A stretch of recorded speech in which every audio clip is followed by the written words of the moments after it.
Hello, this is Dread, and in today's video topic, we're going to be going over my season starter for patch 0.9. What are we playing? We're going to be playing Holy Trail Javelin VK. So I've made a video on this build already, so if you want to see a full guide of what I did, I'd heavily suggest checking out the link down below, but this is simply going to be the adaptation for 0.9. Now, if you don't understand how the build works, essentially we throw out a bunch of javelins and we use lunge as well to proc a bunch of javelins. Lunge was one of the only movement skills that wasn't nerfed by the CD change, as it didn't get a raise in CD. Also, so you can get cooldown recovery speed on your boots and your belt suffix, which is wonderful. You can get like 50% on top of that. That's on top of the 26% on Javelin. You also get a bunch from Anomaly, and that's what makes this build strong, is the fact you can spam out so many javelins. Also, as well, you can echo with your javelin 40% of the time, thanks to Void Knight, and yes, that does create more holy trails. So it's also one of the better versions of Holy Trail to clear with. Paladin is much stronger in terms of arena and in terms of just not dying, because you can be much tankier. You can use one-hander and a shield much easier, and it's great. But for monolith clearing and for speed farming, I prefer the Void Knight variant. So let's talk about it skill by skill, shall we? So you must be wondering, why am I not running sigils? Well, sigils is nerfed next patch, and it's not giving you a bunch of flat armor. That was one of the biggest reasons to use sigils, but sadly that time is over. But we can use something like Abyssal Echoes instead, which I'll get into in a bit. So the first skill, Javelin. So mainly we're building around Holy Trail.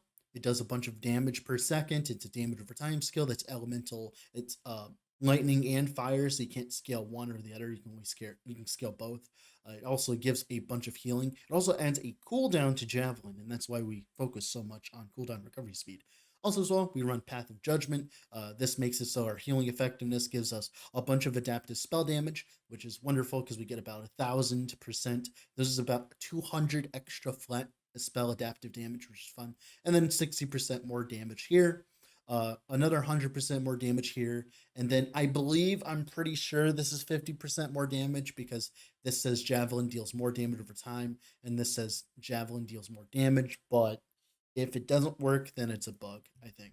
I can't remember exactly, but I think it works. And also, as well, we grab the minus mana cost here because we're going to be spamming Javelins, and it's going to be a lot of mana. So we're going to need to be able to sustain that. But overall, Holy Trail Javelin itself is very strong. It shoots out in a line. It's really cool. Now, lunge is the second skill we use, mainly because of Pilum Assault. That's the reason why we're using a spear instead of like a weapon that gives adaptive damage. Maven Cast, thanks for the follow. Welcome to the corner. How are you doing this fun, wonderful evening? You get a cameo in the video. All right, so Pilum Assault.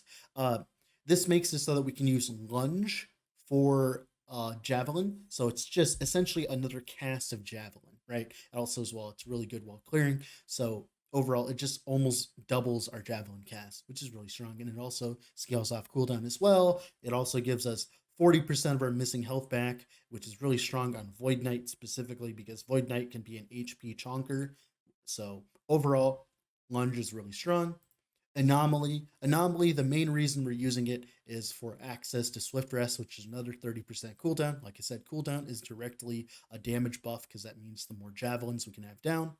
Reversal has been nerfed and changed this patch. Okay, I want to let you guys know.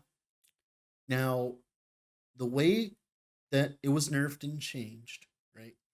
Essentially, your cooldown is going to be much higher. With this setup you see on the screen in 8.5, I'll be at a 3-second cooldown. In the new patch, I'll be at 5 seconds. But it has no functional change whatsoever to the build. You just use it every 5 seconds instead of every 3 seconds, because these take 4 seconds. They're for 4 seconds. So it's like, it's in with all of our global cooldown recovery speed, we might end up being back at 4 to 3 seconds cooldown. So the reversal nerf doesn't affect this build at all. Since we're not running sigils, we don't need the mana from it. So overall, everything about that's great. And then the last skill is Abyssal Echoes. This is a new one. There's two reasons why we're running it. First reason is because it heals us. We can place it down on the ground and it heals us per time it pulses, and it pulses 5 times. It'll have a 3 second cooldown, but that can go down with your cooldown recovery speed, as you can tell, and it'll just heal us a bunch. We also get a bunch of more healing from the damage nodes, which we have 80% more from here. Overall, this is wonderful. It's great. It just gives us a bunch of free healing. And then as well, we're running Embrace in Darkness. This is new. We blind enemies and we deal 20% more damage to them. This is better than Sigils because of the fact you get 20% more damage. So it's not just increased damage. It's really strong for this specific build because we already had a lot of increased damage. We already had a lot of flat. So just this 20% more damage is just a giga buff. And it just very well like synergizes with the build. Now, one problem this build might have is mana regen, but thankfully we have access to more mana regen inside here. We have mana regen here. We can get mana regen on more gear slots, like on our rings and stuff. So if mana ends up becoming a problem, we can fix that very quickly. For gearing, mainly we're going to want a spear because you can only run the node that casts Javelin from a lunge with a spear, but we have synergy with that thanks to the Judicator, which gives us a bunch of spell flat fire, gives us a bunch of healing effectiveness, which is great, and then actually gives us cooldown recovery speed and also gives us +2 to Javelin as well, which overall, everything about this weapon is wonderful. Helmets, whatever, amulets, whatever. Titan Heart's really strong when you're using a two-handed melee weapon, especially on a build where we don't really care about our health regen. We just care about our leech and our healing. So this is just a lot of chonk for us. Rings, the usual stuff. We want movement speed because we're going to be moving fast. Belt, I'm leaving the suffix open for this for cooldown recovery speed. Same with the boots. Atrophies is just a bunch of free pen, which is great. And then the relic is nothing special. And then blessings. So this will be down in the description. This is just a simple, quick version of Void Knight overall. Throne did get buffed slash nerfed in some ways. We're just gonna have more armor essentially, which is gonna be interesting, right? Yeah. Overall, also as well, we get extra missing health restored on lunge. So we're gonna have 33% on top of 70%. So let's say that we're at like one health out of 4,000. We're gonna heal 3,000 when we use lunge.